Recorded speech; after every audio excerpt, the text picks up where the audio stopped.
Bienvenue à cet épisode du balado des compétences de pro où nous explorons les compétences qui façonnent le parcours académique et professionnel en sciences. Aujourd'hui, nous réunissons des étudiants et des membres engagés pour discuter de l'importance cruciale des compétences transversales. Ces habiletés qui ne se limitent pas à une discipline, mais qui soutiennent la réussite à toutes les étapes des études universitaires du premier cycle au postdoctorat.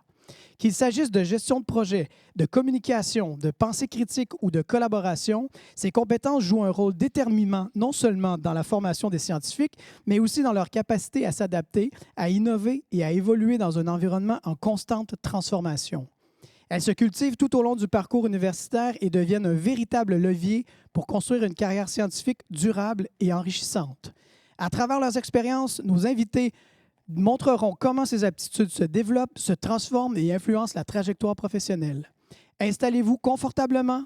La discussion promet d'être riche, éclairante et inspirante.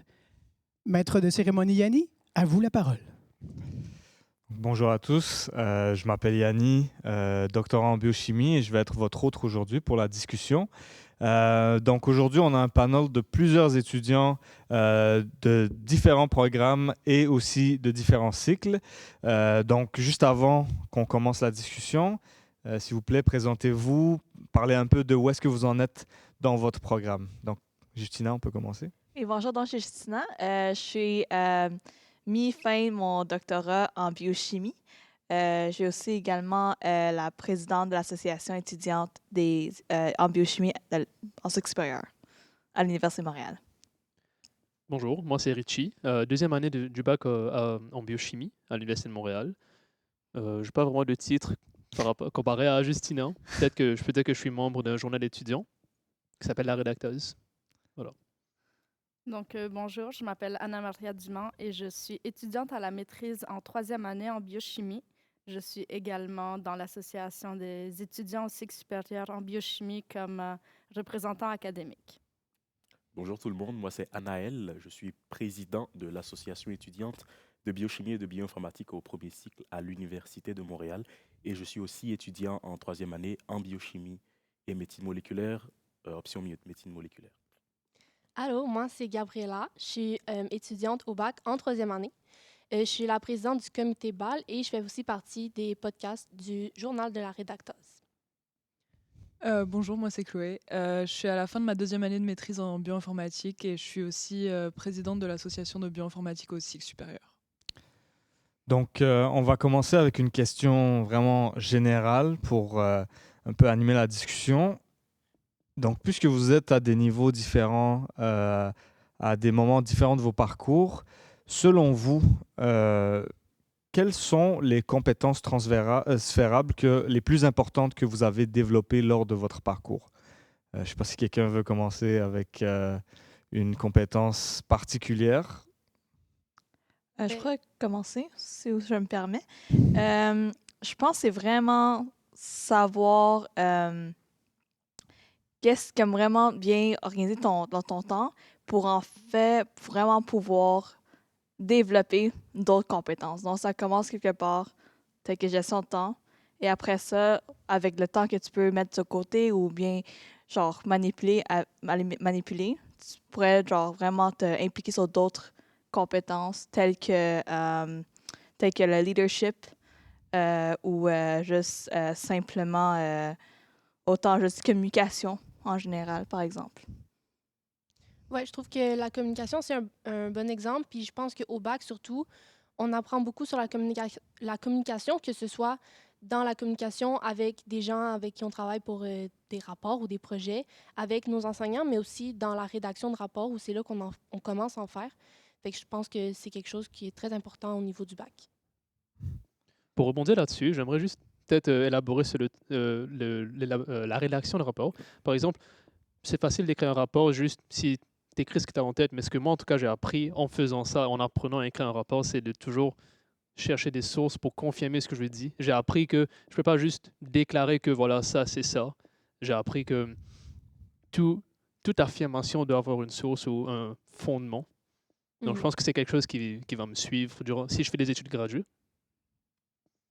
Donc, ça, je peux confirmer que la façon dont on communique une information, s'il y a des mots qui manquent, si on fait penser que c'est une vérité absolue, c'est sûr que ça peut ne pas nous bénéficier, disons, dans le futur, surtout si vous faites un prédoctorat. Donc, et puis, donc, disons, là, vous avez parlé un peu plus du bac. Qu'est-ce que vous faites dans le bac? Quelles compétences transférables vous avez pu acquérir lors de vos rapports ou TP? Mais à part ça, donc je sais que beaucoup d'entre vous sont quand même très impliqués dans des associations. Est-ce que vous pouvez m'en parler un peu plus? Donc, quelles sont vos implications et aussi qu'est-ce que ça vous a amené en tant que compétences transférables, en fait? Je peux parler de mon parcours. Enfin, moi, je sais qu'au bac, par exemple, j'étais pas du tout dans tout ce qui était social, tout ce qui était machin. Et vers la fin de mon bac, je me suis dit c'était quand même dommage, vu que c'était pendant le Covid, je connaissais personne. Je me suis dit c'est assez nul d'étudier seul pour des cours, de pas avoir de reconnaissance, mais genre au niveau des profs, ou même trouver un stage et tout. Il faut quand même connaître des gens et tout ça. Que du coup, c'est pour ça qu'au cycle supérieur, j'ai décidé d'être beaucoup plus, de faire partie beaucoup plus des associations étudiantes et tout. Et je pense que c'est un conseil que je donnerais à beaucoup de gens qui commencent leur bac ou qui commencent leurs études supérieures, parce que je trouve que connaître des gens dans le programme ou connaître des gens dans l'administration ou genre juste un prof ou quoi, ça peut énormément aider et faciliter la chose. Et pour nos amis à la Redacta, c'est quand même un projet qui est très, très important.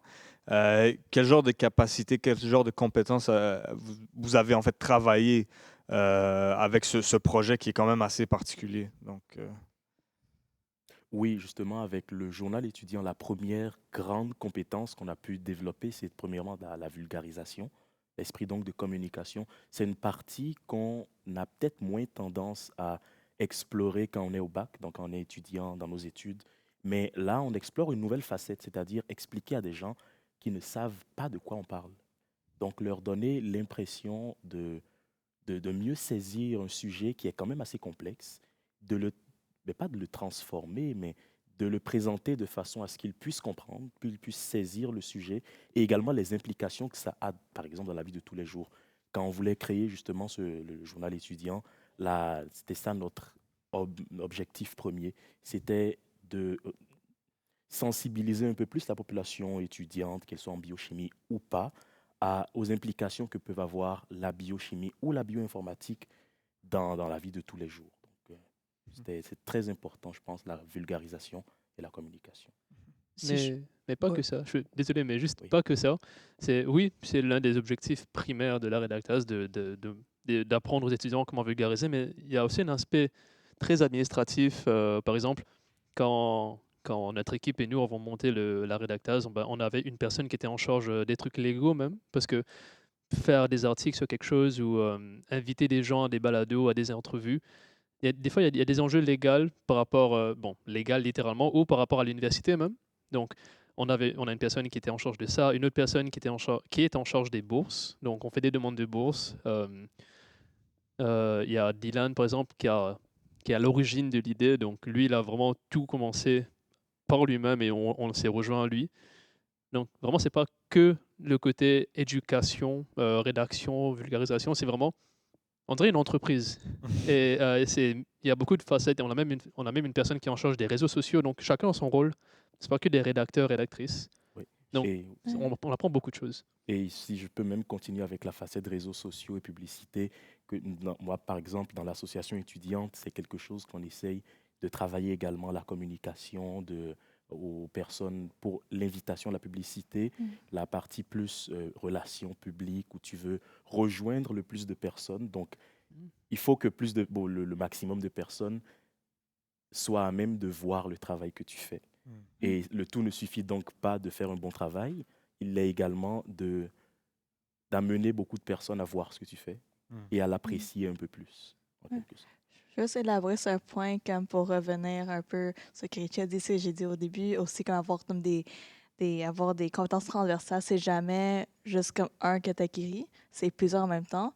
Des fois, c'est même comme les expériences qu'on a utilisées au début pour acquérir une ou deux, ça peut t'amener à acquérir beaucoup plus ce côté. Par exemple, comme qu'est-ce que Richie vient de dire, par exemple, je pense en tête au début, communication, vulgarisation, en tête comme première compétence à vouloir acquérir. À la fin, vous avez pu aussi acquérir des compétences au niveau de leadership et tout ça, gestion de personnel, d'administration. Ouais. Ah, c'est ça que j'aime bien particulièrement avec les compétences transférables, c'est que quand on va dans un projet, quand on commence un projet, on se dit pas, OK, je vais essayer d'acquérir cette compétence-là, et ainsi de suite, mais c'est vraiment, ça vient avec l'expérience, n'est-ce pas? Euh, et malheureusement, il y a peu de personnes qui comprennent ça, OK? Que justement, quand on commence à travailler ou sur un projet, il y a des compétences où on acquiert de l'expérience. Donc, j'aimerais savoir un peu tout le monde, puisque vous êtes très impliqués, pourquoi en fait vous avez commencé à vous impliquer dans vos différentes associations ou dans vos projets comme la Redactase? Ben, si je peux commencer, moi, ma plus grande implication, je pense, c'est que je fais partie d'une troupe de danse, puis ça, c'est quelque chose que je fais depuis que je suis tout petite. Puis ça m'a permis de vraiment avoir une bonne gestion de temps. Puis ce que j'ai réalisé, c'est que plus tu fais des choses, plus tu as le temps de faire les choses, dans le sens que tu apprends à comment gérer ton temps, tu apprends, OK, si j'ai ce bloc de 3 heures-là, juste avant ma rencontre ou juste avant mon cours, je vais vraiment maximiser mon temps, que ce soit pour faire mes études, que ce soit pour m'impliquer dans d'autres choses. Puis au cours de mon parcours académique, plus j'avançais, plus j'étais capable de m'impliquer dans plus de choses. Puis au final, tu le réalises pas, puis tu apprends plein de choses, tu apprends à te gérer mieux, tu apprends à gérer ton stress, à parler avec d'autres gens. Puis c'est vraiment enrichissant comme expérience au lieu de tout le temps stresser sur OK, il faut que j'étudie. Non, tu as plus de temps dans ta journée que tu penses. Oui, pour moi, l'objectif premier, même avant l'université, donc à partir même de mon cégep ou de mon secondaire, c'était beaucoup moins sur la gestion du temps, c'était vraiment parce que je me trouvais seul et je voulais connaître plus de personnes. Hmm. Et ça m'a appris justement à participer à plusieurs types d'activités, à diversifier mes horizons. Et j'ai remarqué que plus je participais à des activités, plus j'aimais participer à des activités. Et effectivement, comme Gabi l'a dit, ça devenait aussi plus facile d'organiser mon temps. Et ainsi de suite, tu arrives là et à un moment donné, tu te retrouves à faire plusieurs choses en même temps, mais tu ne trouves pas non plus que tu manques de temps. Tu trouves même que que ton emploi du temps, des fois, tu as l'impression que tu peux faire plus de choses encore. Tu as envie de faire plus de projets, tu as envie de participer à plus d'activités, d'avoir plus d'initiatives, de partir beaucoup d'entreprises et tout ça. Bon, des fois, il faut un peu revenir à terre et penser à ce qu'il faut faire après, là. Surtout avec les études, quand des fois, il y a des endroits qui deviennent un peu plus chronophages que d'autres aussi. Ça prend la gestion du temps, c'est ça. Moi, pour ma part, pourquoi je me suis impliquée dans mon association étudiante, mais c'était aussi pour rencontrer des personnes, mais aussi un peu pour le plaisir, comme avoir un peu du fun dans les études graduées. C'est sûr qu'être devant son ordinateur à écrire, ce qui est le cas en ce moment, ou être dans le laboratoire à faire beaucoup de manipulations et tout, on se retrouve vraiment seul un peu. Et le fait d'être dans une association, ça me permet aussi de sortir un peu de ce monde-là et de parler avec d'autres personnes, de jouer à des jeux, de voir un film. C'est vraiment plus le fun un peu. Et si je peux ajouter aussi un truc très cool avec participer à plusieurs activités comme ça démystifie un peu ce qu'on appelle, ce que des gens appellent l'emploi du temps de président. C'est souvent quand tu vois des gens qui ont tellement de choses à faire, tu es comme, comment est-ce qu'ils trouvent le temps de faire tout ça? La seule chose que je peux dire, c'est il faut l'essayer. Si tu ne l'as pas essayé, tu ne comprendras jamais pourquoi est-ce que je fais tout ça, ni comment j'ai le temps de faire tout ça, parce que c'est une question de pratique, c'est une question d'aimer aussi ce qu'on fait. Et surtout que même au niveau du bac ou même à la maîtrise, tu n'as pas que l'assaut dans lequel tu peux t'impliquer. Par exemple, il y a la compétition Census. Donc l'équipe de l'Université de Montréal s'appelle Bayeux Sensum. Et tu as 8 mois, de janvier à août, pour créer un biocapteur qui est capable de détecter une molécule dans le corps. Et après, tu vas le présenter aux Pays-Bas. Donc, étant au bac et ayant peut-être zéro expérience de recherche, ça paraît insurmontable, mais au final, tu apprends à rejoindre une équipe, à former des liens avec des gens, à travailler en équipe. Et si au final, tu as l'opportunité d'aller aux Pays-Bas pour présenter ton projet, tu rencontres beaucoup de gens. Donc, il y a un aspect réseautage, aspect recherche, aspect entrepreneurial. Il y a tellement de choses. Et tout ce que tu avais à faire au début, c'est juste envoyer une lettre d'application. Et si tu es pris, tu es pris. Et tu vis une expérience extraordinaire. Donc, c'est pas que là, mais il y a beaucoup d'activités, même au niveau du bac, qui sont disponibles, mais que les gens, soit ils connaissent pas, ils sont pas au courant, ou ils hésitent à essayer. Et aussi, excusez-moi, je suis un peu inspiré pour cette Vas-y, question-là, vas-y, mais sans problème. s'il y a un aspect aussi de santé mentale avec la participation à plusieurs activités. Sur, je dis pas que c'est la science qui en parle, c'est plus mon expérience personnelle, mais participer à un type d'activité, je trouvais ça stressant. T'es comme bloqué dans une seule case, sauf qu'en faisant plusieurs types d'activités, tu trouves des façons différentes de générer, ben, pas de générer le stress, mais de réguler ton stress, de gérer ton stress si à l'approche d'un examen, tu te sens euh, très, très angoissé par rapport à telle ou telle chose.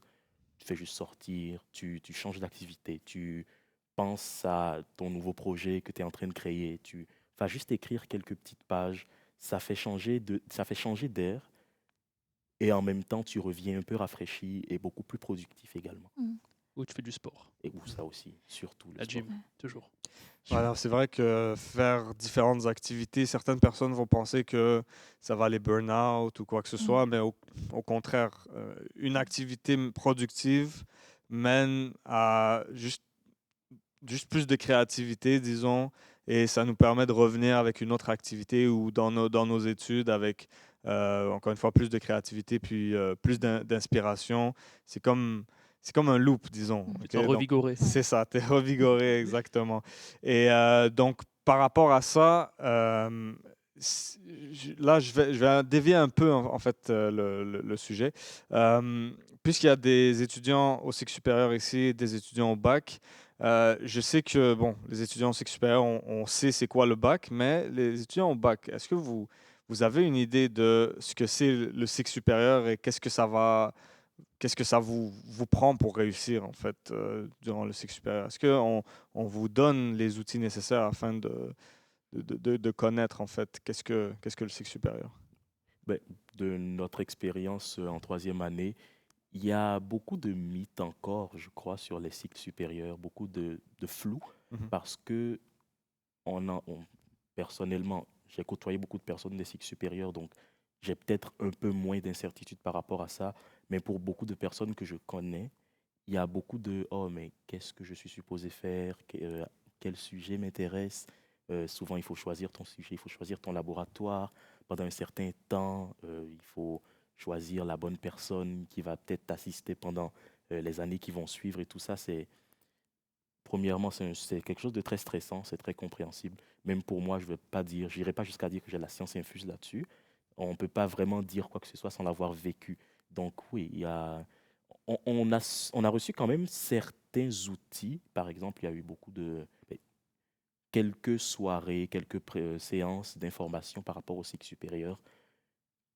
Je peux dire qu'on en a quand même assez appris à ce moment-là, mais ce que ça fait, l'effet souvent que ça fait, c'est que ça soulève plus de questions que ça ne donne de réponses. Mm. Donc l'incertitude reste toujours là, ça c'est sûr. Le pire, c'est que ça revient sur le thème de s'impliquer. Parce que c'est vraiment quand tu vas aller aux activités, aux événements, que tu vas pouvoir soit être en contact avec les gens qui sont dedans ou les gens qui ont de l'information là-dessus, ou euh, juste entendre ce qui se passe et comprendre. Genre, tu te mets dans l'environnement, dans l'atmosphère de ça et automatiquement, tu as plus d'informations. Mais si tu restes chez toi ou juste tu vas au cours et ensuite tu vas chez toi, ben, tu n'auras jamais accès à ces informations-là. Tout à fait, tout à fait. Donc c'est aussi un des secrets de l'implication.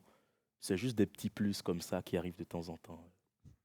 Et aujourd'hui, en fait, on a la preuve, hein. On a des gens qui sont de différents backgrounds sur la même table et je pense que c'est très important de dire aux étudiants du bac que le fait de s'impliquer, c'est pas juste d'aller au 5 à 7 les jeudis, c'est à ça, là, mais il y a aussi d'autres avantages, parce que c'est vrai, donc durant le bac, vous faites beaucoup de théories, beaucoup de rapports, donc très axé travaux, mais si vous avez fait des stages, si vous avez parlé avec des gens en maîtrise ou au doctorat, vous allez comprendre que c'est beaucoup plus que ça. Donc, pour les étudiants du cycle supérieur, quelles compétences ou qu'est-ce que vous n'avez pas vu au bac? Qu'est-ce que vous faites en fait dans votre day-to-day en fait que vous n'avez pas vu au bac en fait? Par exemple, moi je pense directement à la collaboration donc entre différentes équipes, l'autonomie. On nous l'apprend pas vraiment. C'est ce que je pense. Est-ce que vous en avez d'autres des compétences comme ça qui Oh, sont... moi, oui. Moi, c'est pas vraiment une compétence, mais plus une réalisation. Mhm. J'ai eu la chance d'avoir pu faire un stage après ma première année. Donc, bon, je n'avais pas beaucoup de connaissances non plus, mais quand même, je suis à l'université, je me dis, ouais, je suis en train d'étudier des trucs hyper intéressants, hyper poussés et tout. J'arrive à mon stage, je commence, et là je me rends compte que je connais rien. Tu vois, c'est quand tu réalises que en fait, j'ai tout ce que je connais dans ma tête, genre c'est une infime fraction d'une fraction de la connaissance que j'ai besoin pour faire ce travail-là.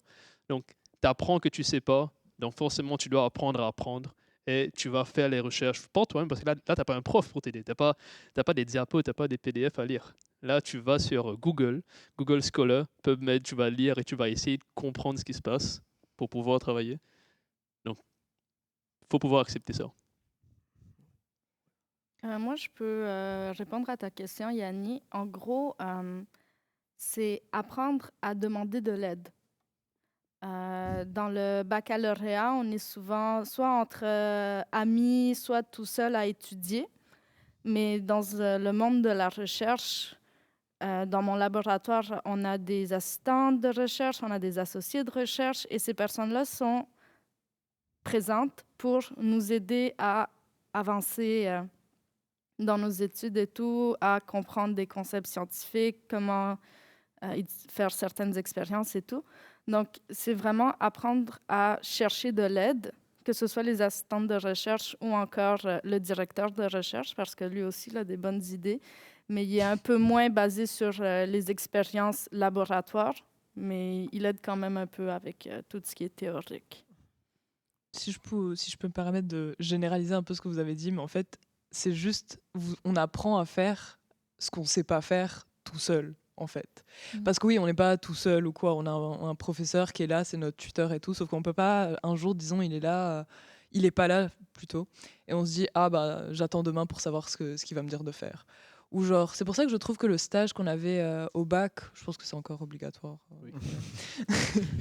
Je pense que c'est vraiment ça, les cycles supérieurs, mais en version 2 ans au lieu de un été. Et je trouve que c'est vraiment important de bien choisir son laboratoire, même à ce moment-là, et de se poser les bonnes questions pour ensuite se dire, OK, maintenant je vais faire un programme de 2 ans. Est-ce que je m'entends vraiment bien avec ce professeur-là? Est-ce qu'on a la même façon de travailler? Est-ce qu'on a la même façon de voir les choses? Et ça, je pense, c'est des questions qu'on ne se pose pas forcément à ce moment-là parce qu'on est juste très content de trouver un stage. On se dit, oh, j'ai trouvé un stage là, je vais aller là. Oui, c'est quelque chose qui m'a fait très, très peur, là, personnellement. Quand j'entendais beaucoup d'expériences de personnes qui étaient au cycle supérieur, c'est très orienté sur tu dois apprendre à te débrouiller toi-même. Ça fait peur parce que c'est pas forcément toujours quelque chose qu'on apprend à faire au bac. Tu as la théorie, tu dois l'apprendre par cœur. Et après, tu te débrouilles. Il y a les stages, OK. Arrivé en stage, j'ai beaucoup d'amis qui m'ont partagé aussi leurs propres expériences, qui sont comme, oh, j'étais vraiment tout seul dans le laboratoire, je connaissais personne. Je me levais le matin, j'arrivais là-bas à 8 heures, je rentrais chez moi à 3 heures du matin. Des fois, c'est un peu exagéré, mais c'est souvent de très longues journées de travail. Donc, c'est ça qui me terrifiait un peu. Et ouais, Je pense, pour élaborer sur ce point que vous êtes tous dit plus ou moins jusqu'à là, c'est vraiment la proactivité à contrer tous ces problèmes-là. Autant chercher ou demander, en fait, c'est vraiment se demander où est-ce que je veux chercher de cette aide-là. Parce que durant tes cours, il rétrécit où est-ce que tu peux trouver des questions. Donc, il dit, ouais, tu peux regarder là, c'est comme un peu ton point initial, là, tu vas de là. Quand tu es en recherche dans le laboratoire, genre, littéralement, c'est tout ouvert. Tu sais chercher où. Et au début, c'est beaucoup. T'as aucune idée où aller. Donc, je pense qu'il y a chaque laboratoire, chaque environnement un peu différent.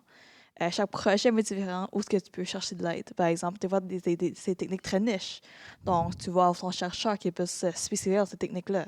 Des fois, c'est vraiment même pas un sujet de ton labo. Donc, par exemple, on parle de... tu sais, moi, je travaille dans un labo on travaille en microscopie. Donc, on a beaucoup de besoin de force computationnelle pour vraiment analyser les données. Donc, on a commencé la collaboration. Et je sais ce que je vois aussi, comme on commence le nouveau temps où on a beaucoup besoin de collaboration bioinformatique, biochimique. Donc, on a les deux assos de cycle supérieur comment travailler sur des événements partagés pour pouvoir vraiment faire ce lien entre étudiants. Donc, c'est vraiment connaître c'est quoi la question, elle est proactive à chercher ta réponse quelque part qui n'est pas guidée à la fin. Et c'est cette proactivité qui fait peur des fois. Et aussi, revenant sur ce point de certains que vous avez dit en bac, c'est aussi être correct à se reconnaître que je sais qu'elle n'a pas la réponse. C'est correct. Il n'y a aucun problème à dire, chercheur, je veux attaquer ces questions-là, quelque chose connexe à ma question générale, mais je pense que c'est vraiment intéressant, mais je ne sais pas le monde. Peut-être ton prof, peut-être ton ami qui travaille dans notre lab, dit ah, mais je connais quelqu'un. Tu sais, c'est vraiment de exercice en anglicisme de outreach, outsource tes outils, en fait. Ouais. On peut aussi rebondir sur ce qu'on disait au tout début sur la communication et comment vulgariser ce qu'on dit, parce qu'au bac, on est tous dans notre programme à nous, on côtoie que des gens qui sont dans notre programme à nous, donc on n'a pas forcément besoin d'expliquer des trucs que les autres comprennent pas.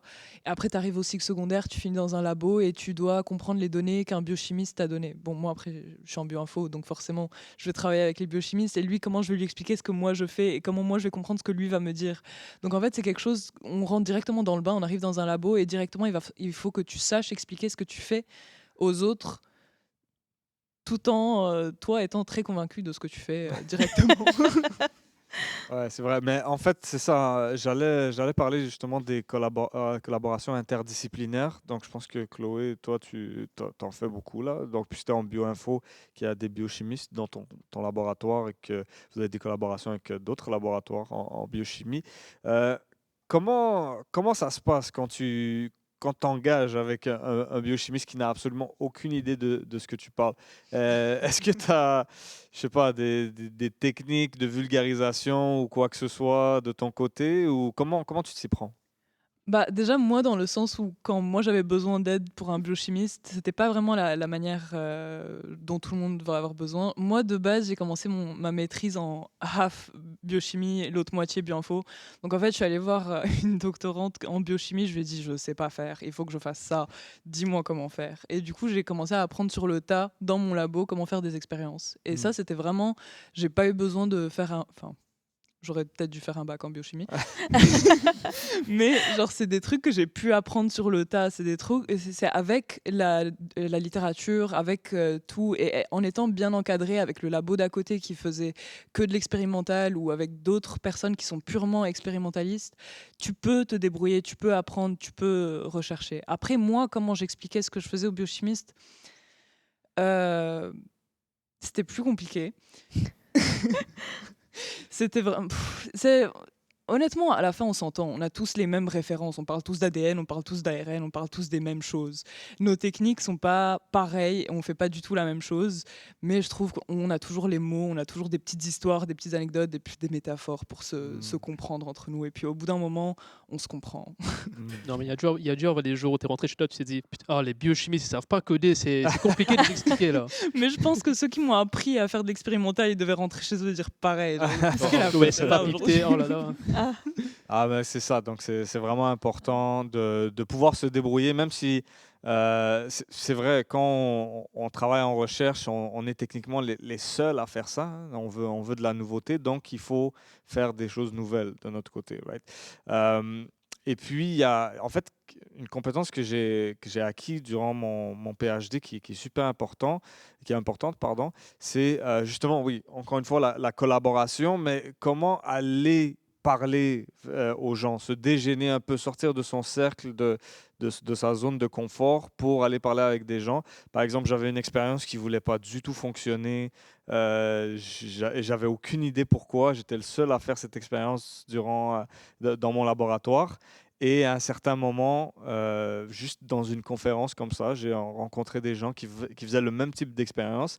Et c'est vrai que j'étais un peu gêné d'aller les voir au départ parce que j'ai absolument aucun lien avec eux, mais juste aller leur poser la question et finalement ça a été presque des collaborateurs pour nous et ils m'ont donné un protocole exact, comment faire cette expérience et après finalement j'ai pu la faire sans problème. Donc est-ce que vous avez des exemples comme ça pas seulement au cycle supérieur, mais aussi même au bac, des situations comme ça où vous aviez absolument aucune idée de ce que vous faisiez et vous êtes juste allé voir une personne, vous avez parlé à une personne, vous avez établi un réseau et ça s'est réglé comme ça. Est-ce que vous avez des exemples? Je pense que je la raconte la mienne, en fait.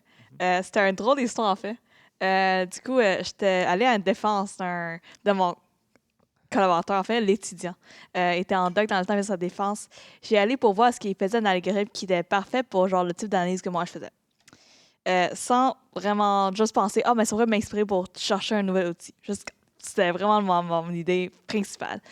J'ai allé sa défense, donc, qui était, bien sûr, était vraiment stressé, il n'était pas là pour comme non plus socialiser, même après sa défense. C'est la première fois que je l'ai vu.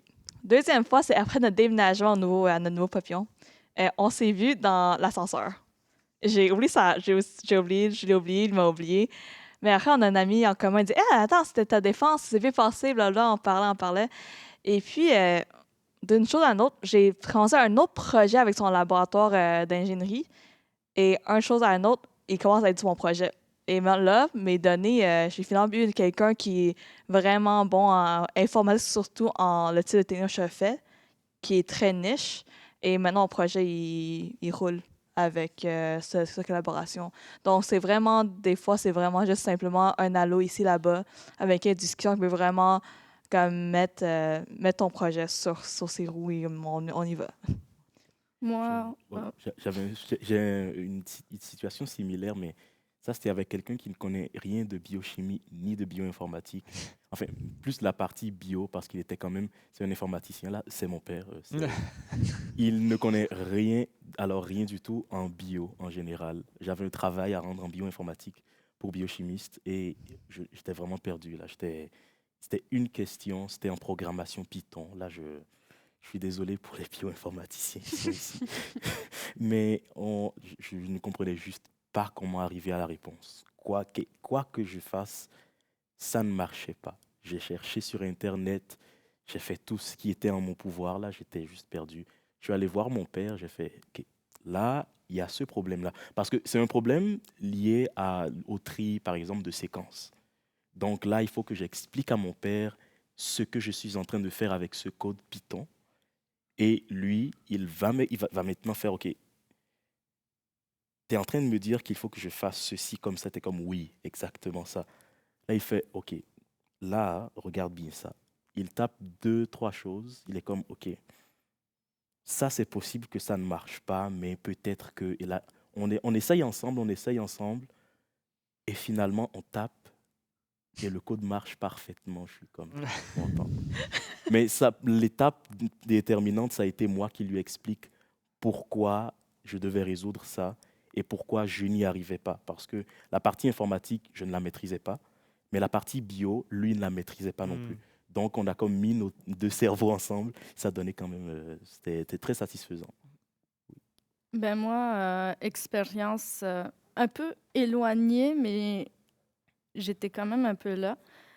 Nous, notre laboratoire, il collabore avec un laboratoire en chimie. Et la biochimie et la chimie, même s'il y a le mot chimie dedans, c'est opposé. Les quelques chimistes qui venaient dans notre laboratoire, ils avaient toujours besoin d'aide pour comprendre comment travailler dans une salle de culture, comment faire comme des expériences que pour nous, c'est on ferme les yeux puis on les fait. Puis pour eux, c'était la première fois qu'ils faisaient ça, puis ils ne comprenaient pas pourquoi on devait mettre tel sel ou telle solution là-dedans et tout. Et c'est mais c'est plus ça, là, le fait que nous, on devait leur expliquer, puis en même temps, eux, ce qui nous apportait, bon, des résultats, là, des collaborations, mais aussi, on s'est fait inviter aussi à leur soutenance de thèse et tout, puis c'était quand même assez le fun, puis il y avait quand même beaucoup de networking un peu. Il y a une de mes collègues qui a failli avoir un chat à ce genre de networking. Donc, vous n'allez pas avoir de chat à chaque fois que vous rencontrez un chimiste, là, mais ouais. Donc, c'est ça. Parlant des collaborations interdisciplinaires, je pense que c'est très bien de souligner le fait que des fois, quand on veut collaborer, comme par exemple Anaël avec ton père, il faut savoir discerner l'information qu'on va donner en fait à la personne. N'est-ce pas? Donc, ça fait partie un peu de la vulgarisation, mais ça fait aussi partie un peu de notre analyse critique. Donc, ça nous permet de dire, OK, il n'a pas besoin de savoir toute l'introduction là, toute la revue de littérature. Il doit juste savoir ce que je dois faire. Et c'est comme ça qu'on va faire fonctionner ces collaborations interdisciplinaires. Et ça, je pense que c'est quand même très, très important, pas juste quand on fait des travaux, mais aussi dans la vie en général, savoir être versatile. Donc, un peu s'adapter à la situation qu'on nous donne. Et je pense que les cycles supérieurs et même une formation en sciences en général, ça nous aide à faire ça. Parce que si je comprends bien, faire de la science, c'est vraiment tester des hypothèses et à partir des résultats qu'on a, même si on a des, des bons résultats, des résultats qui nous vont, ou si on a des résultats qui ne nous vont pas, ben, il faut aller alentour de ça. Donc, puis, selon vous, est-ce que ce type de compétences transférables est recherché par des employeurs? Ou même si, par exemple, vous avez eu des emplois à temps partiel auparavant, est-ce que vous pensez qu'il y a des compétences que vous avez acquis qui ont pu vous aider justement à acquérir ces emplois-là? Donc là, c'est très important parce que le but des études à la fin, c'est d'avoir un emploi, j'espère en tout cas. Oui, c'est les connaissances et tout, mais selon vous, est-ce que il y a des compétences que vous avez acquis, que vous allez acquérir peut-être, qui vont être importantes dans le marché de l'emploi, peu importe l'emploi que vous allez occuper? Est-ce que vous avez des idées là-dessus ou des gens que vous connaissez qui sont sur le marché de l'emploi? Non? Moi, je vais vous donner mon... C'est une question pour moi. Non, non. Donc, en gros, c'est ça. Donc, en parlant du fait de s'adapter, mais aussi, vraiment, selon moi, la communication, comment on se vend, c'est aussi bon en entrevue que peu importe la job qu'on fait. Donc, personnellement, j'ai ma compagnie de tutorat, personnellement, et j'ai jamais travaillé en service à la clientèle de ma vie. Ok? Les seules personnes à qui je parlais, c'est à mon directeur de recherche et mes parents, basically. Mais j'étais très gêné de parler avec les personnes en général avant. Je me rappelle quand il fallait vendre des chocolats pour avoir des fonds pour une sortie scolaire, je pleurais toujours parce que je ne pouvais pas cogner chez les gens. Mais juste le fait de faire de la science, parler comme ici en ce moment, faire des conférences, présenter mon projet de recherche à des gens qui sont beaucoup plus qualifiés que moi, ça m'a vraiment aidé à juste comprendre que, par exemple, la vente, quand, par exemple, j'ai des rencontres avec des clients, c'est juste une discussion entre nous. Et ça aide vraiment à... aussi, je dois vous dire que la science, il faut savoir se vendre, hein, en général. C'est pas mal la vente, là, je ne vais pas vous mentir. Puis, mais en général, la communication comme ça, est-ce que ça vous a aidé ailleurs que dans vos études, disons? Est-ce que vous avez des exemples? Mais j'ai un exemple spécifique par rapport à la communication Ouais. et c'est même pas un boulot scolaire. Donc ça, c'est un boulot que je faisais avant. Je travaille au Tim Hortons et là-bas, très difficile. Tout le monde est au courant de ce qui se passe dans le fast-food. Il n'y a pas que la nourriture qui est rapide là-bas. Le rythme de travail est juste effréné tout le temps. Et ce qui arrive aussi, l'expérience cliente peut être très, très désagréable, là, on ne va pas se mentir. Souvent, ce qui se passe, c'est qu'il y a des clients assez fâchés qui arrivent et qui ils sont déjà à un niveau de colère très haut, qui viennent et qui te disent « je ne suis pas satisfait que ça a été comme ça ». Et ils parlent évidemment avec des mots plus violents que ceux que je viens d'utiliser, mais souvent, ce qui m'est déjà arrivé, c'était de désescalader. Ça arrive très souvent. Tu sais, j'ai rarement à gérer des conflits avec ces personnes-là. Parce que eux, ils arrivent avec l'idée qu'ils veulent avoir un conflit, mais moi, j'arrive avec l'option que, OK, on est là pour discuter, on est là pour arriver à une solution. Je vois que tu as un problème, qu'est-ce que tu veux que je fasse pour toi? Là, elle est comme, je veux que tu fasses ça, je fais, OK, j'ai pas ça, mais si tu veux, il y a autre chose. Donc la négociation aussi, ça marche bien. C'est des choses très utiles dans la vie, là, pour avoir ce qu'on veut surtout et s'éviter de gros problèmes parce que tu peux rapidement te prendre comme dirait quelqu'un, des mandales, là, quand tu le dis pas, tu n'utilises pas les mots de la bonne façon ou tu dis juste un mot de travers. Est très, la communication, oui, très, très, très utile. Je pense que c'est pas direct. En fait, c'est indirectement. C'est autant comme en recherche qu'étant présidente. J'ai communiqué avec plein de monde constamment. Pour commencer, comme Annie disait, j'étais très.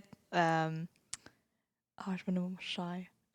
Gênée dans le temps. Je commençais des petits groupes d'organisation pour des petites activités ou des petits changements à mon secondaire et à mon cégep et qui m'ont ouvert à être moins gênée pour commencer. Et quand l'opportunité s'est montrée qu'un jeune ami qui m'a demandé si je fais partie de l'assaut, ben, je suis dans c'est correct, ouais, je suis plus confortable déjà. Donc, c'est mon première étape à aller dans d'autres choses de ce que c'était initialement, genre juste affronter ma gêne. Et après, par la suite, communiquer avec autant des chercheurs, des collaborateurs, des admins durant étant quand je suis présidente, quand j'ai un boulot à faire et je dois communiquer efficacement. Des fois, c'est difficile pour différentes personnes de faire différentes tâches. Au niveau administratif, il y a beaucoup de règles ici et là-bas, discuter. C'est vraiment de se comprendre et voir qu'est-ce qu'on peut s'arranger pour que le boulot soit facilement accompli des deux côtés. D'être capable d'accepter ce qui peut être fait, ce qui peut être fait et d'aller de là. Et de ne pas se dire « Ah, mais j'ai arrêté, je peux rien faire. » Non, non, on va trouver quelque chose. C'est vraiment persistant. Et ça vient aussi durant ton doc. Et tout ça, c'est des compétences transversales qui peuvent aider pour n'importe quel type de boulot. En fait, tous les employeurs cherchent quelqu'un qui veut se débrouiller sans toujours à chaque étape leur demander une solution. Donc, être proactif, à chercher, à pouvoir communiquer, être un team player qu'on appelle un joueur d'équipe, autant avec du monde qui travaille avec toi sur le même sujet ou non, de communiquer. Toutes ces compétences que tu as acquises sur le côté de autant des activités et hors de tous les jours, comme étant des membres des assos, des membres de rédacteurs, comme dans le cas des projets, autant de nos activités hors académiques peut aider à build, comme à fabriquer ton boîte à outils nécessaire pour un employeur du futur, enrichir ton portfolio. Mais ça, comment tu le montrerais pendant une entrevue, par exemple? Ben, pour se dépendre dans bien ce travail, mais de toutes les façons, il y a toujours une façon de en tirer le plus possible. Bon, par exemple, est-ce que tu veux me donner un exemple de boulot, par exemple? Non, je sais pas, par exemple, tu as donné l'exemple d'être proactif. Donc, tu sais que tu es une personne proactive, tu es un team player. Mhm. Mais disons que tu es en entrevue pour rejoindre un labo. Ben, Comment est-ce que tu communiquerais le fait que tu sais communiquer? Par exemple, je dirais, mais en fait, pour mon boulot, c'est vraiment qu'est-ce que tu cherches. S'il me dit, ben, je cherche vraiment quelqu'un qui peut, en fait, m'aider à monter mon lab. Je dis, OK, d'accord, ben, tu sais, dans le temps, j'étais ça. Et quand j'ai commencé, il n'y avait pas trop de structure dans cette activité que je faisais, mais je les ai donné proactive à le faire. Et maintenant, on avait, à la fin de mon mandat ou de cette activité-là, on avait ça. Et si ça vous intéresse, je peux même vous montrer des affaires sans en me vendre, en même temps de ne pas être trop en même temps, mais leur montrer qu'il y a des preuves. Il y a des preuves que quand, dans mon passage dans cette activité, il y a eu des résultats. Ok. Ouais, je pense que c'est vraiment voir. En fait, j'ai discuté avec un entrepreneur récemment.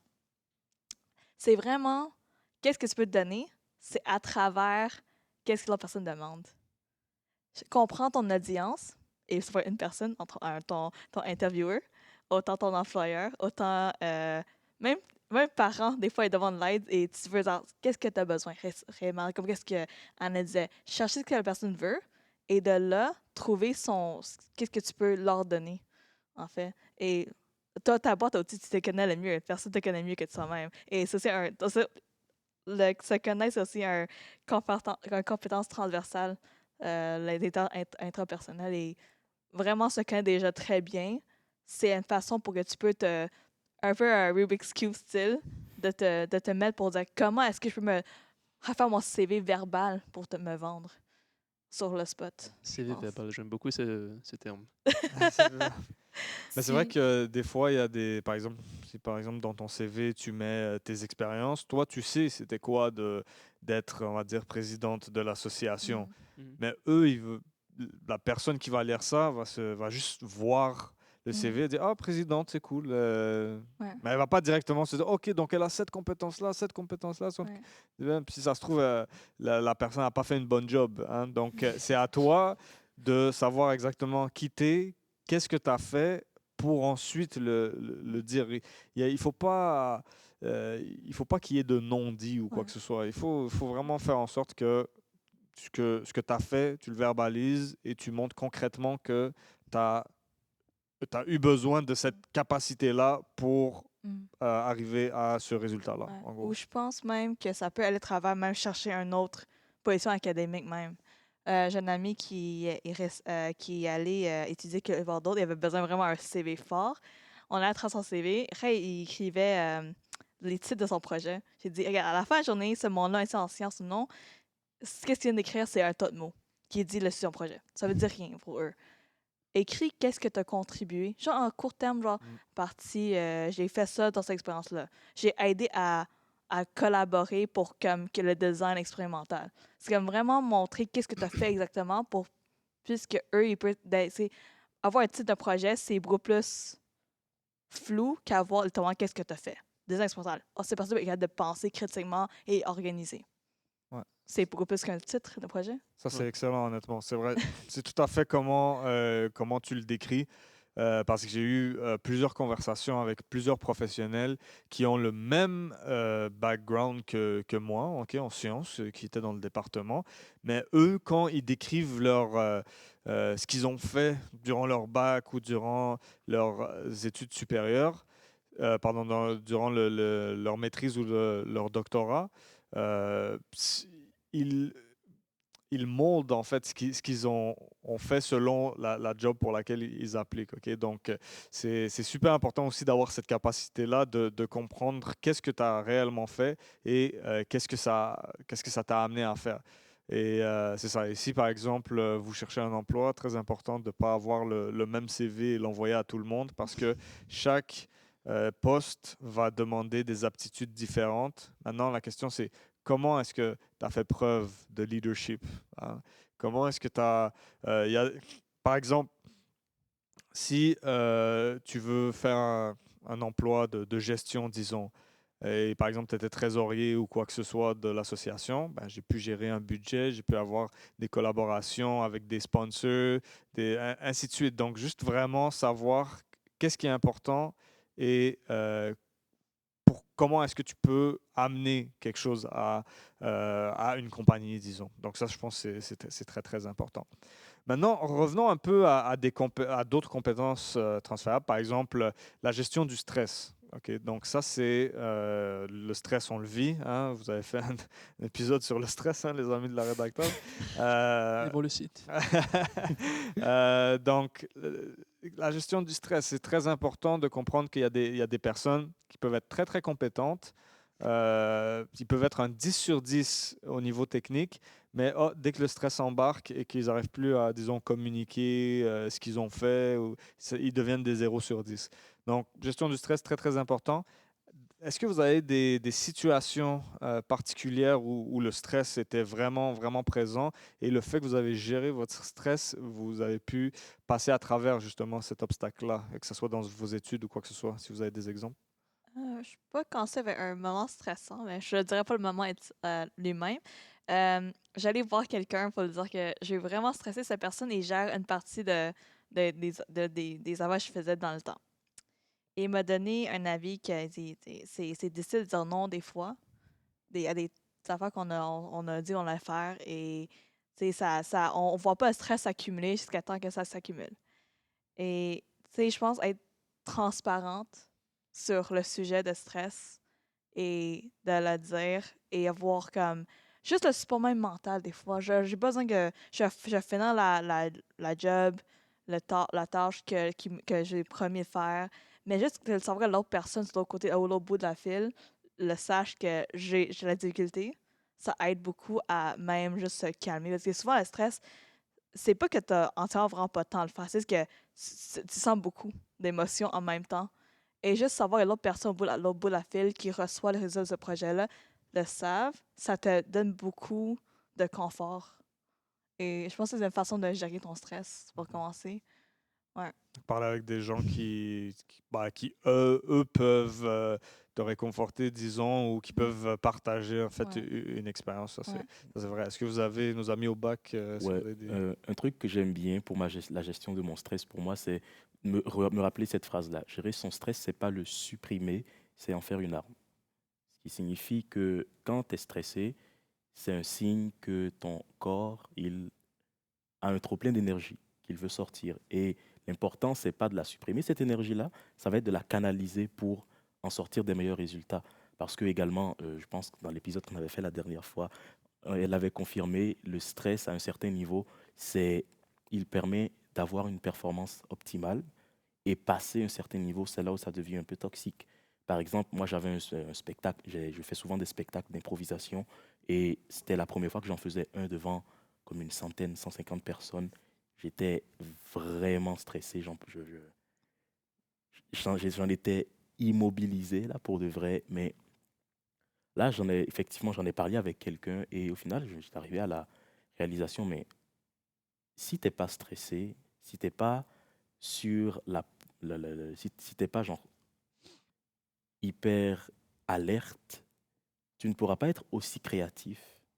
Tu ne pourras pas, tu pourras pas l'utiliser, ce stress-là, à son maximum.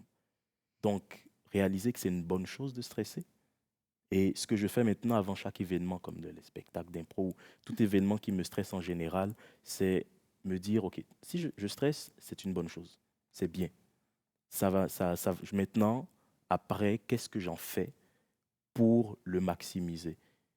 Selon l'événement, ça va varier. Par exemple, encore pour l'impro, c'est bien de stresser parce que personnellement, pour moi, ça me rend beaucoup plus créatif. Ça me permet de penser à plusieurs choses en même temps et de trouver quelque chose qui est hyper drôle à dire sur le moment.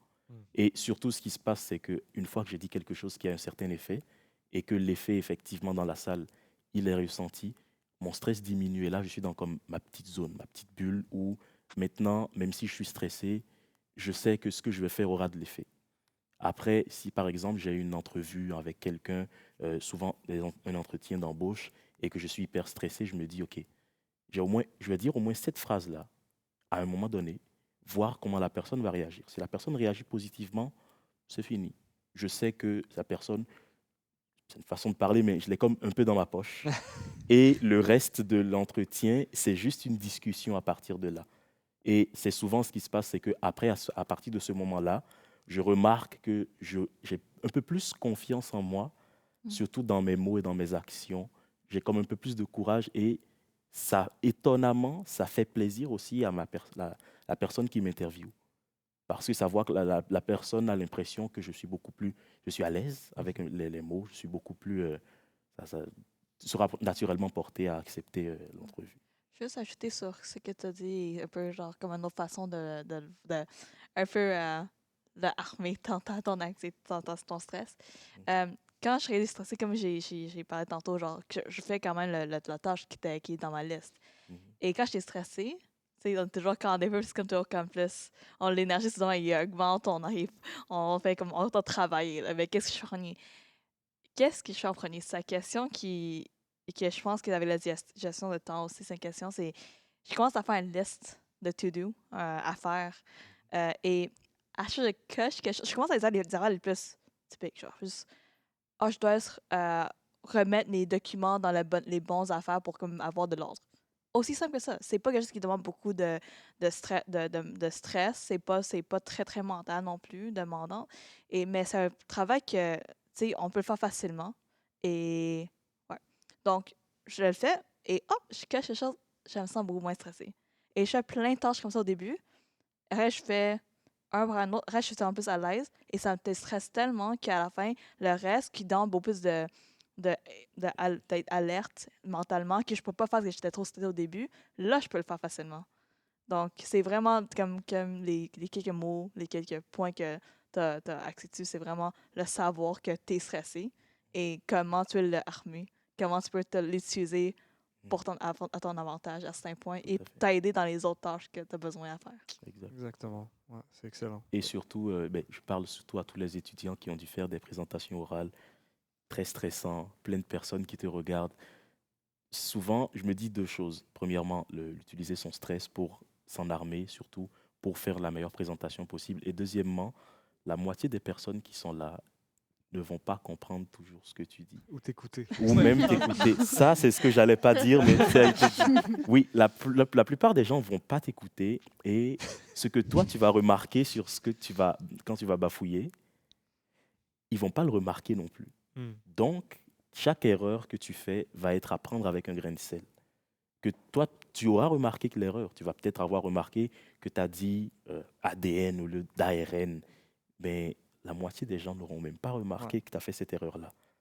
Donc, c'est aussi de relativiser la situation, de réaliser que c'est une bonne chose d'être stressé, mais il ne faut pas non plus que ça te déstabilise à ce point-là.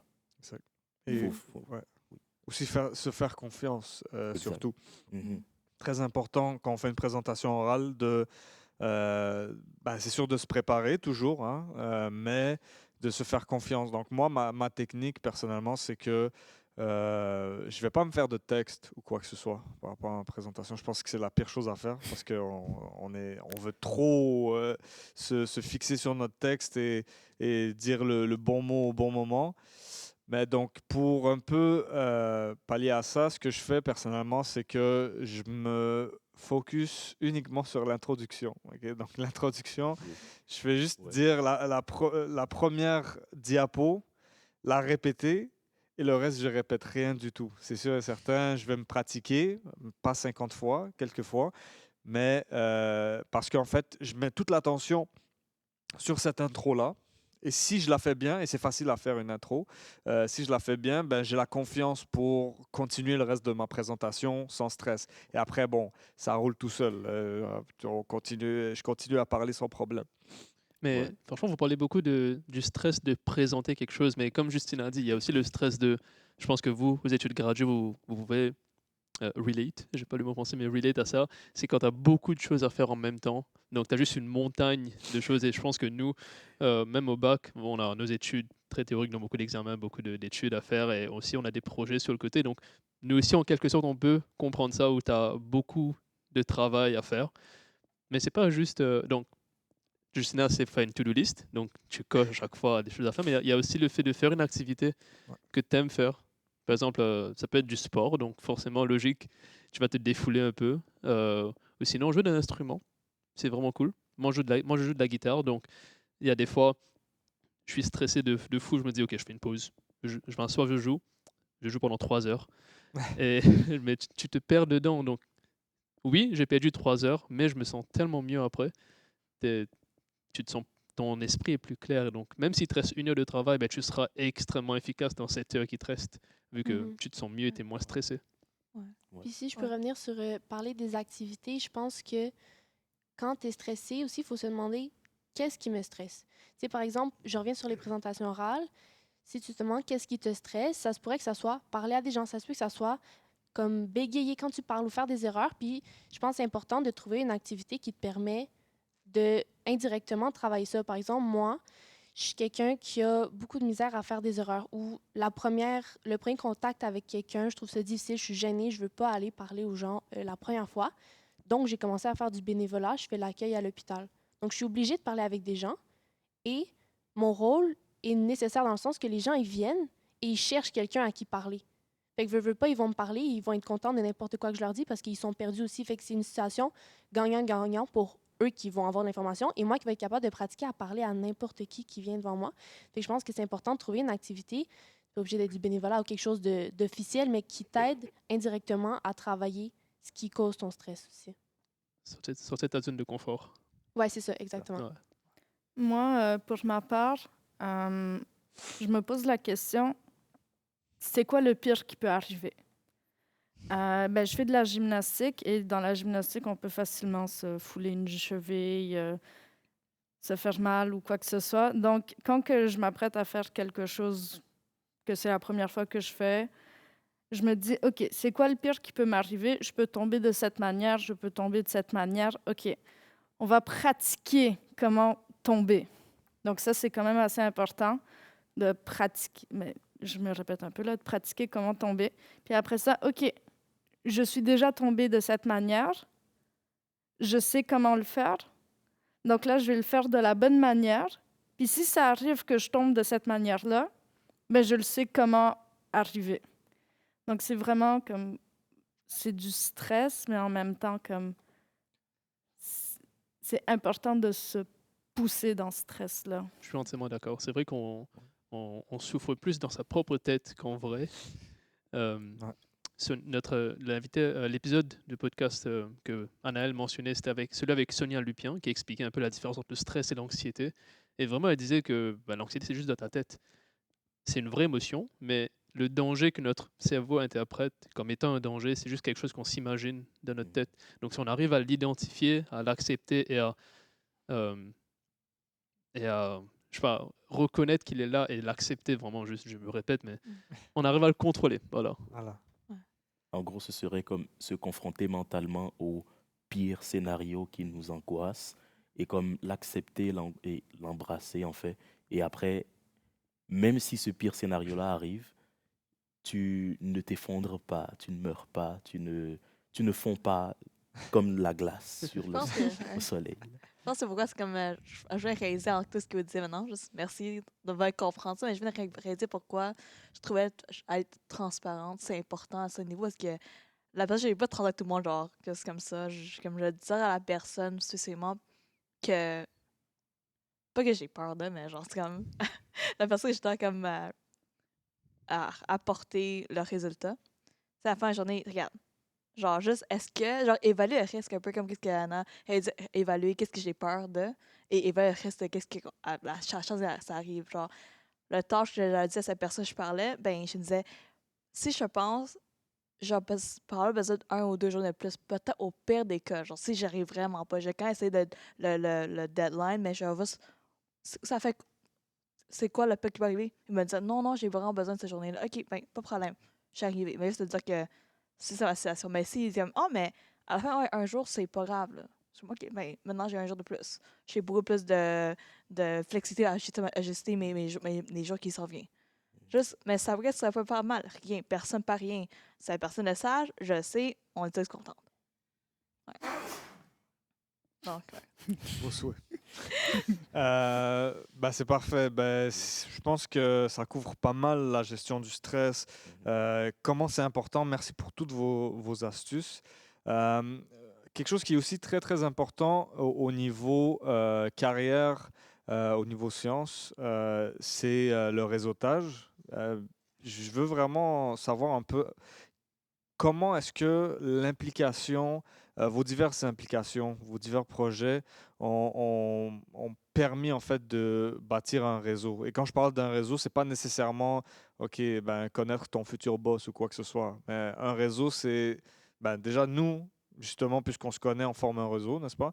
Donc, comment est-ce que vos implications ont pu vraiment vous développer votre réseau professionnel? Est-ce que vous avez des idées? Moi, c'est vraiment drôle parce que j'ai eu cette conversation-là avec quelqu'un récemment. C'est que avec toutes les activités que j'ai faites jusqu'ici et le fait que je parlais avec toutes les personnes qui m'entouraient et tout ça, je, souvent je traîne avec cette personne-là à l'université très souvent.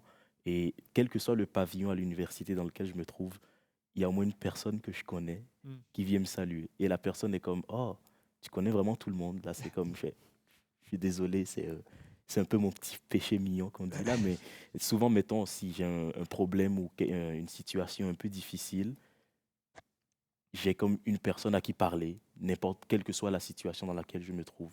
Pas seulement genre parce que je suis dans un pavillon, je suis perdu là ou quelque chose comme ça. C'est juste une situation, je connais quelqu'un qui soit experte dans quelque chose qui serait similaire ou a déjà vécu la situation. Et là, je vais juste lui parler pour lui demander des conseils. Mais ça, souvent, ça paraît opportuniste quand tu ne parles jamais à cette personne-là et qu'un jour, tu es comme, hey, toi que j'ai rencontré il y a 6 mois, là, tu te souviens de quand tu m'avais parlé de ça? Tu sais, comment est-ce que tu as fait? C'est un peu, ça paraît très peu sincère. Et je dirais la meilleure façon de supprimer justement ce manque de sincérité-là, il n'y a pas d'autre façon. Là, il faut être honnête, entretenir ces relations, être très spontané aussi. Parce que quand ça se voit quand tu es très calculé, ça se voit quand tu arrives avec un objectif derrière la tête et que tu ne viens les voir que juste pour ça, ça paraît et ça enlève tout de suite aussi l'engouement de la personne à t'aider.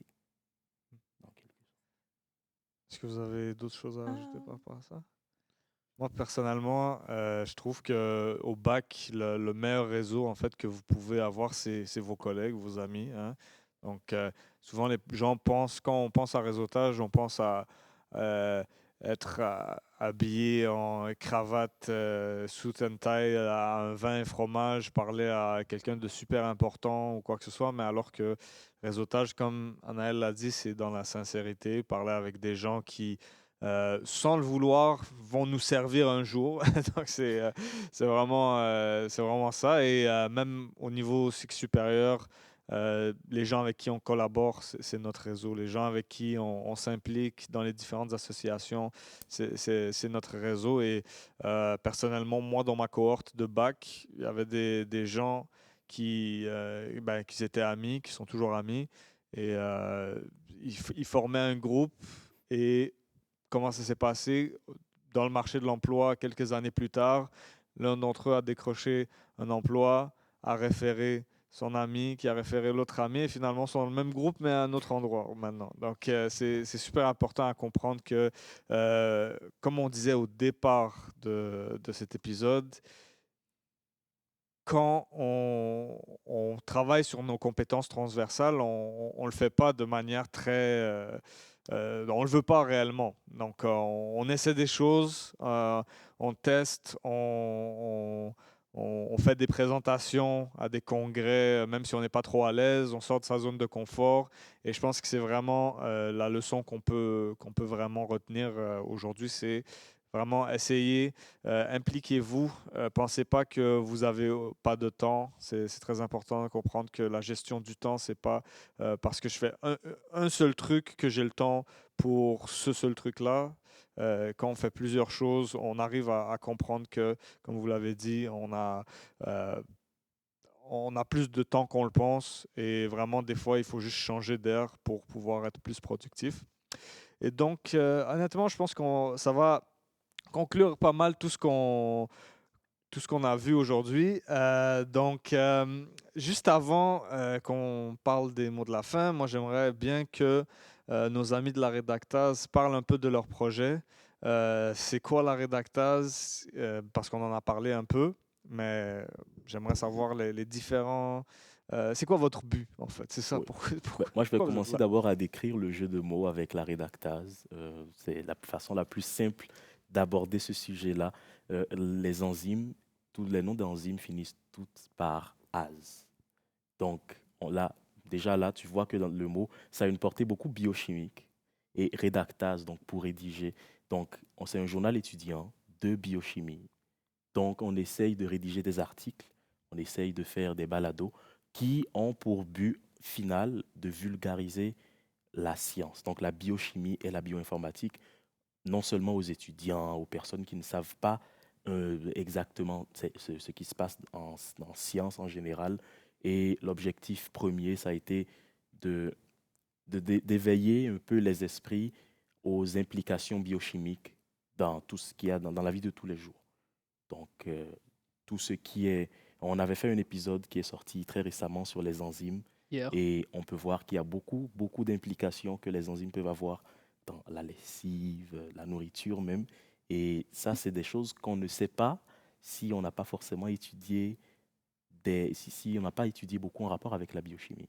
Et c'est des choses comme ça qu'on aime bien faire comprendre à notre public cible. Et ouais, c'est pas mal ça. Est-ce que vous avez... Ouais, t'as bien résumé le truc. Juste, j'aimerais encore une fois mentionner, te remercier tous les membres de la Redactase, Tout à fait. surtout Dylan, qui est à la genèse de l'idée et du projet. Sans lui, il n'y aurait pas eu la Redactase. En tout cas, ça n'aurait pas été la Redactase. Les autres, je ne sais pas s'ils sont d'accord que je dise leur nom, mais Oui. en tout cas, vous savez, merci à tous les membres de la Redactase qui sont là. Oui. C'est une merveilleuse équipe. Si ça vous intéresse, on a un site web qui s'appelle laredactase.ca, donc vous verrez tous nos membres, vous verrez les articles qui sortent, les podcasts aussi, donc, dont moi, Anaël et Gabriela sommes les animateurs. Oui. Donc, voilà. Si vous voulez juste nous parler rapidement des différents thèmes de vos articles ou de vos podcasts pour voir si ça intéresse des gens. On a un article, l'un de nos premiers articles, c'était sur la régénération avec les axolotls. Donc, pour ceux qui ne savent pas, ce sont des animaux qui sont capables de complètement régénérer leurs membres, même s'il a été coupé. C'est très cool comme article. Ça a beaucoup vulgarisé la biochimie derrière ça. Ouais. Et il y a un article aussi qui explique beaucoup c'est quoi CRISPR. Et ça, c'est une technologie plus ou moins récente, mais très utilisée. C'est l'outil d'édition du génome. Là, ça, je ne vous explique pas ça. Vous êtes très... Vous en connaissez 3 fois plus que moi, probablement bien plus encore. Donc, Mais pour ceux qui ne le connaissent pas, justement, pour ce ceux qui ne serait le un connaissent très pas, bon article pour s'informer un peu là-dessus. exactement. Voilà. Et nous avons une équipe également qui se charge de l'apparence médiatique de la Redactase. On a une petite mascotte, Henri Bozo. un ribosome. Si vous avez compris le jeu de mots, c'est bien. Oui. On fait beaucoup de publicité, on est souvent sur Instagram. On fait des reels, ça fait apporte des podcasts tout à qu'on fait. fait justement. Oui, on fait Podcast aussi. que là, on a 3 épisodes. Donc, on a déjà... Bon, on a tourné plus que 3 épisodes, mais il y a 3 qui sont en ligne. Tout à fait. On en a fait un avec Sonia Lupien sur le stress et l'anxiété, un autre avec Joël Pelletier sur les enzymes, un avec notre cher MC, Yanni. C'était le tout premier épisode qu'on a fait. Il y en Donc, aura un autre. Et il y en aura plusieurs d'autres et on espère que ça continuera pendant longtemps, qu'il y aura une bonne relève après nous, surtout. Ça, on espère vraiment beaucoup. Donc, si jamais il y a des premières années ou des deuxièmes années ou même des troisièmes années de biochimie ou de bioinformatique qui regardent cet épisode, ce serait très intéressant. Vous serez un très bon ajout à notre magnifique journal étudiant au premier cycle et on espère vous voir d'ici là très bientôt. Et pas que comme rédacteur, rédactrice ou animateur, animatrice. Comme j'avais mentionné plus tôt, on a plusieurs postes Tout à fait. qui sont là. On a même des correcteurs. Donc, si vous êtes bon en français, venez nous aider. Comme dirait quelqu'un, vous voyez la langue de Molière, votre place c'est à la Redactase. Merci beaucoup pour l'introduction à la Redactase. Donc, juste avant de finir, on avait des petites questions dans le public. Le public est en folie aujourd'hui.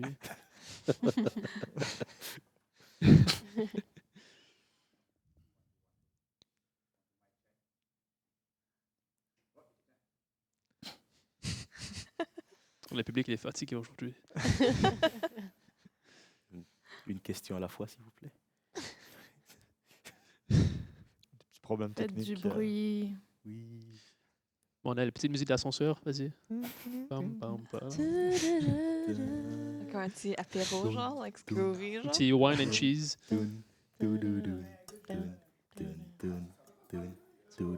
C'est pas fini.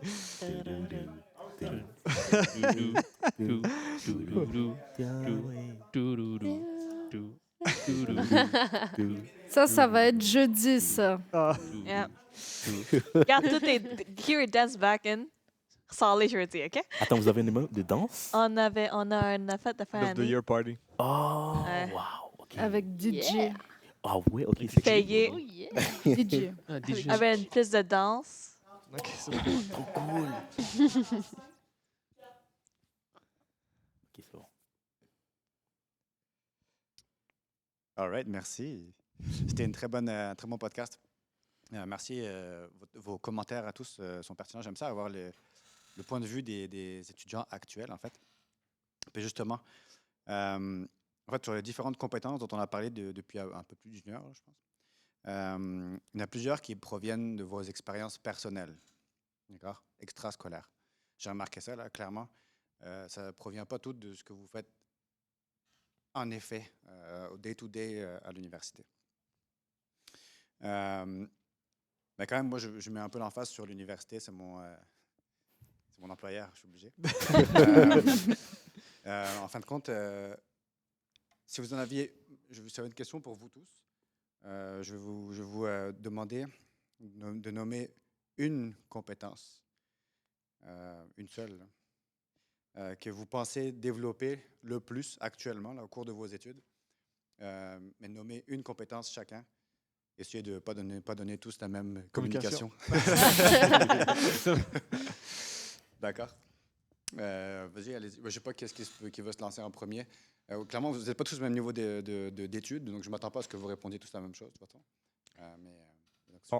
Je vais commencer. Je ne vais pas dire communication. Je vais laisser le joker à quelqu'un d'autre. Moi, honnêtement, vraiment la gestion du temps en général. Donc, dans la vie, j'ai plusieurs chapeaux là, à mettre en tant que président d'une compagnie, étudiant. J'étais aussi impliqué à l'université. J'ai mon petit garçon, une petite vie familiale. Donc, vraiment, gestion du temps, savoir où mettre mon énergie, quand mettre mon énergie, ça, c'est très important et discerner ce qui est vraiment important pour moi. Donc, ouais, pas mal ça pour moi. Moi, je dirais la recherche des bonnes ressources. Donc, ça vient avec avoir une bonne communauté à la fin de la journée. Communiquer avec les autres. En fait, à la fin de la journée, de pouvoir se rendre à les services, à l'aide, aux différentes compétences académiques, de recherche et tout, des autres qui sont autour de nous. Ouais, et pouvoir chercher et avoir une communauté dans laquelle qui est comme dans un environnement donc qui permet, qui enrichit pour pouvoir nous permettre d'avoir ces ressources, c'est très, très, like, valuable, précieux. Moi, ce serait la résilience. Parce que c'est bien de faire les choses qu'on aime, faire plusieurs projets, mais ça devient vite beaucoup et difficile de keep up, donc de garder le rythme. Évidemment, mes études passent avant tout, c'est la priorité, je suis à l'université, mais j'ai envie de faire mes projets, donc biosciences par exemple, ou la rédactase. Il faut savoir prioriser, et comme Yanni a dit, gestion du temps. Mais j'ai appris quand je me mets un truc en tête, donc je me dis aujourd'hui je vais étudier ça, et je vais faire ce truc-là par rapport à mon projet. C'est quand je dis que je vais faire un truc, je vais le faire. Même si je dois dormir un petit peu moins, c'est le prix pour avoir plusieurs projets. Mais c'est la résilience. Je dois faire ça, ben je vais le faire. Moi, c'est l'autonomie. Je parle de moi-même qui est en train de rédiger un mémoire. Donc, c'est l'autonomie de pouvoir trouver comment j'organise mon propre temps pour écrire, mais aussi pour travailler dans le laboratoire, consulter mes collègues, parler avec le directeur de recherche. Donc, c'est vraiment ça. Un truc que j'ai beaucoup appris, que j'ai beaucoup pratiqué aussi, que ce soit dans les laboratoires ou dans les sujets qu'on a souvent l'habitude d'explorer, c'était l'esprit critique. Parce qu'il y a quelque chose de très important qu'on nous apprend en communication, c'est de vérifier ses sources, de voir est-ce que ça vaut la peine, les résultats, est-ce qu'ils sont vraiment significatifs, c'est quoi vraiment, à quel point c'est significatif, quels étaient les paramètres de l'étude, qu'est-ce qui fait que cette étude-là serait moins valable qu'une autre. C'est tous ces aspects-là qu'on aime souvent discuter, tu sais, quand on fait... J'ai l'impression que quand tu veux une bonne recherche, tu as bien envie que ton P soit plus petit que 0,05, là, le fameux. Mais c'est souvent aussi comment est-ce que tu es arrivé là. Qu'est-ce que on réfléchit non pas seulement par rapport à des articles, mais par rapport à soi-même. Est-ce que notre recherche, si on se faisait présenter ça en étant quelqu'un d'autre, on trouverait ça pertinent? À quoi ça sert? À quoi ça sert ce qu'on vient de faire? Qu'est-ce que ça change dans la vie de quelqu'un, dans la vie des personnes qui sont affectées par ça? À quoi sert ton projet, en fait?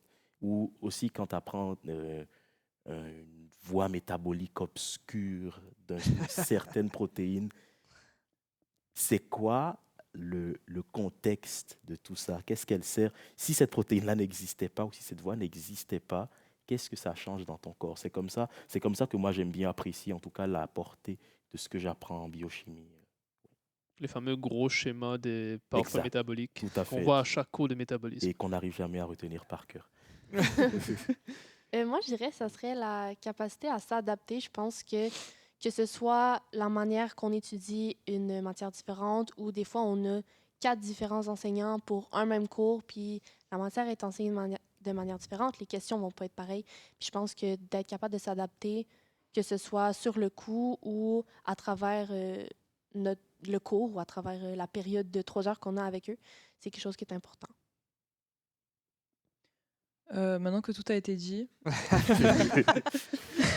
que j'ai pas le droit de dire communication, C'est le Joker, tu peux l'utiliser. je pense que je vais tricher un peu, je vais dire l'éloquence, mais pas dans le sens comment partager une idée avec les mots, mais plus genre avec l'attitude, voir qu'est-ce qui intéresse les autres, comment faire passer un message aux autres. Je pense que je suis arrivée, moi, dans mon programme, genre très timide, je savais pas parler aux autres. Et puis là, maintenant, je pense que c'est quelque chose qu'on apprend dans notre programme, qu'en fait, la science, comme disait Yanni, c'est vendre sa science. On n'est pas chacun tout seul dans un coin. Les biochimistes sans les bioinformaticiens, ça marche pas. Les bioinformaticiens sans un matériel de biochimie, ça marche pas non plus.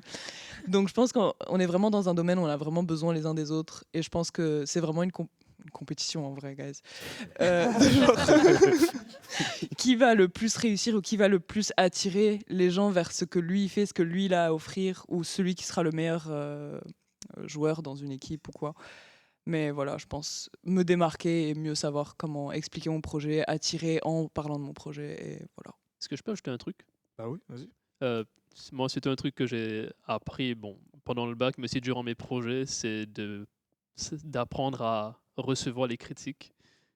C'est Ouais. ça, je l'ai vécu dans mes labos parce que à titre, genre pour mettre le contexte, je viens de l'île Maurice, donc et l'éducation est très différente là-bas.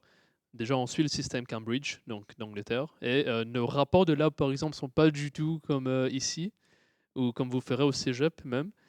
Donc, à mon premier rapport de lab, j'ai presque échoué parce que je ne savais pas écrire de rapport de lab. Et donc, le démo m'a expliqué, m'a dit que ouais, ça, c'est nul. C'est pas bon. Donc, c'est pas tout le monde qui sait mâcher ses mots. Et c'est la même chose pour les projets comme Biosensum ou la rédactase même, les feedbacks qu'on reçoit.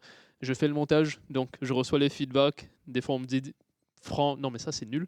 Ça, ce plan est de travers, ou là, c'est flou. Donc, faut pas le prendre mal, même si on a mis beaucoup d'efforts. Faut apprendre à prendre les critiques. J'aime bien.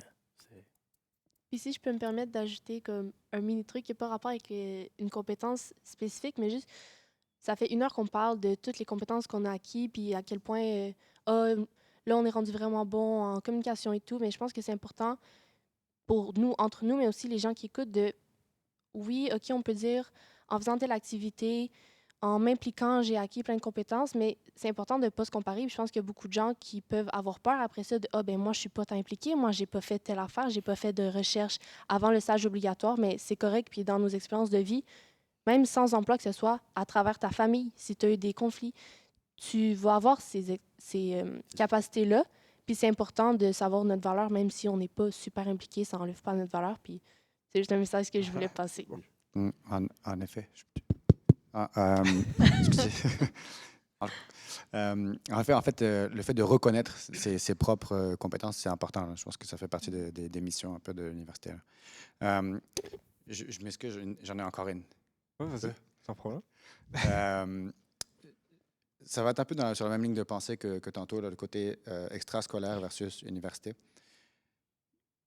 Pas forcément relié avec la compétence que vous venez de mentionner, là, votre préférée, mais plus dans votre conception des compétences en général. Qu'est-ce que vous attribuez chacun là, à la part de ce qui vient de l'extrascolaire versus ce qui vient de votre parcours universitaire?